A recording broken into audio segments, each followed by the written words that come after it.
Good morning everyone.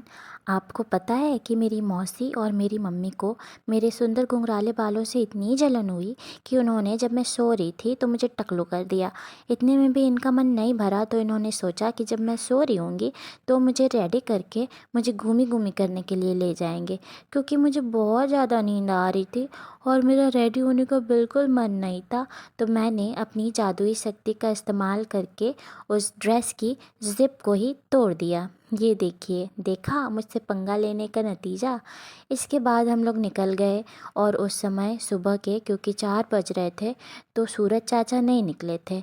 अंधेरा अंधेरा सा था, फिर भी जो है अंधेरे में बहुत सारी गाड़ियाँ चल रही थी। देखने में बहुत अच्छा लग रहा था, क्योंकि गाड़ी में थोड़ी थोड़ी म्यूज़िक बज रही थी और तो मुझे सोने में बहुत मज़ा आ रहा था। इसके बाद मैंने चंदा मामा को देखा और चंदा मामा ने मुझे देखा। इसके बाद हम लोग ऐसी जगह पे गए जैसी जगह मैंने ज़िंदगी में नहीं देखी थी। आगे कुछ दिख ही नहीं रहा था, पता नहीं क्यों पूरा धुआं धुआं सा हो रखा था। कोई बात नहीं, इसके बाद हम लोग और आगे बढ़े और रास्ते में आपको यकीन नहीं होगा कि वहाँ ना तो हिंदी लिखा था ना तो इंग्लिश लिखा था, पता नहीं कौन सी भाषा में लिखा था। कोई बात नहीं, पहले ज़रूरी है कि मेरी नींद पूरी हो, क्योंकि दिन भर मेरे लिए बहुत बिजी शेड्यूल है, बहुत मुझे काम करना है। सबसे पहले मैंने अपने फेवरेट शहर कोकोमेलन के लिए बहुत सारे ट्रक भर के मैंने पोटैटो भिजवाए। वहाँ पर मेरे बहुत सारे एनिमल्स फ्रेंड्स हैं, जे है, सीसी है, नीना है, कोडी है। उन सब के लिए मैंने इनफ पोटैटो भिजवाए, क्योंकि पोटैटो उनका फेवरेट वेजिटेबल है। इसके बाद जब मैं उठी तो मैं मौसी की गोदी में थी और मौसी मुझे फ़ोटो खींचने के लिए बार बार परेशान कर रही थी। फिर मैंने सोचा कि मेरी मौसी का मेरे बिना क्या होगा, अगर मैं नहीं होती तो मेरी मौसी बेचारी क्या करती दिन भर। ये सोच के मुझे थोड़ी सी खीकी खीकी वाली हंसी आ गई। फिर मैंने सोचा कि चलो एक काम करते हैं, थोड़ी सी गाड़ी ड्राइव कर लेते हैं। तो मैंने कोशिश की फ्रंट सीट पर जाने की, लेकिन इन्होंने मुझे नहीं जाने दिया, तो मैं मुंह बनाकर पीछे देखने लगी। इसके बाद हम लोगों ने पूरी सब्जी मंगाई, लेकिन इन्होंने मेरे लिए प्लेट ही नहीं मंगवाई, सिर्फ खुद ही ठूंस गए सारा का सारा। फिर मुझे बहुत गुस्सा आया। फिर मैं पीछे की तरफ फिर देखने लगी कि चलो, खाने को नहीं मिला तो कम से कम रास्ता ही इंजॉय कर लूँ।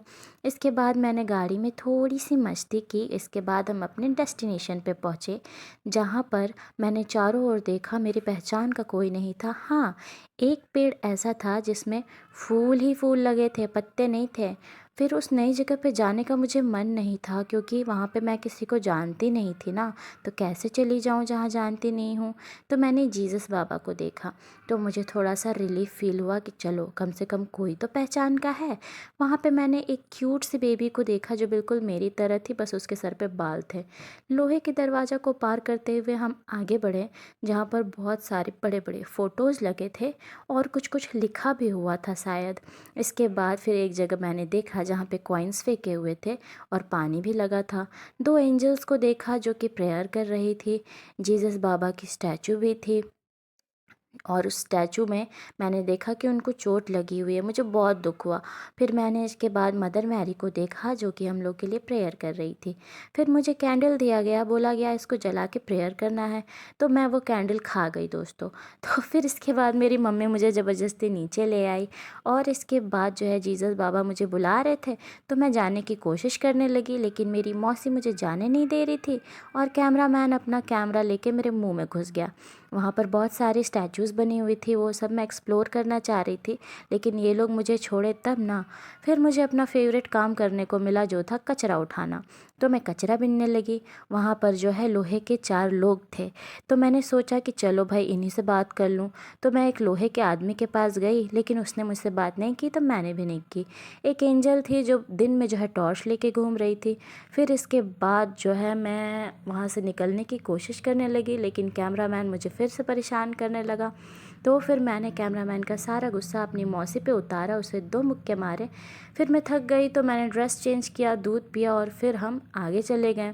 मैंने सोचा कि थोड़ी सी नींद मार ली जाए, क्योंकि बहुत बदमाशी हो गई है। दोस्तों, एक छोटा क्यूट बच्चा होना बहुत मुश्किल काम है। आपको दिन भर जो है मस्ती करनी पड़ती है, अपने क्यूटनेस से लोगों का मन बहलाना होता है, तो अच्छे अच्छे बच्चे जो हैं इस काम में थक जाते हैं। इसीलिए मैं थोड़ी थक गई। फिर अब मैं आपको बताती हूँ एक इम्पॉर्टेंट बात, कि जब भी आप सो के उठें तो सबसे ज़्यादा इम्पॉर्टेंट बात है जो आपको कोई नहीं बताएगा, वो ये बात है कि जब भी आप सो के उठें तो आप अपनी उँगलियां चेक कर लें फ्रेंड्स। क्योंकि कभी कभी ऐसा हो सकता है कि जब आप सो रहे हों तो आपकी उँगलियां कोई ले जाए। फिर मैंने अच्छे से अपनी उँगलियां चेक की, ये कंफर्म हुआ कि मेरी 9 की 9 उँगलियां सही सलामत है। तो हम एक हटिया में गए, वहाँ पे बहुत सारे तरह के कपड़े मिल रहे थे, और इसके बाद वहाँ पे रावण का हार मिल रहा था। फिर कुछ आंटियों को जो है पीलिया हो गया था तो वो सर पे गमला लेके नाच रही थी। इतना सब कुछ देखने के बाद फिर हम वहाँ से वापस अपने घर की तरफ निकल गए। अभी शाम हो चुकी थी, तो फिर इसके बाद शाम का रास्ता मैंने एंजॉय करने की कोशिश की। मेरी मौसी ने मुझे ज़ोर से पकड़ के रखा था क्योंकि वो मुझसे सुपर ऑब्सेस्ड है। मेरी मौसी का बस चले तो वो मुझे कंगारू की तरह अपनी टमी में घुमाए। फिर इसके बाद एक पेड़ पे बहुत सारी लाइट्स लगी हुई थी, सोचिए उस पेड़ पे रहने वाली बर्ड्स का रात में क्या हाल होता होगा। इसके बाद जो है काफ़ी शाम हो गई थी, साइन बोर्ड फिर से मुझे दिखा, और इसके बाद अब जो है रात हो गई है। 12 घंटा मैंने अपनी ज़िंदगी का बर्बाद कर दिया रास्ते में। अब फिर मिलते हैं, बाय बाय।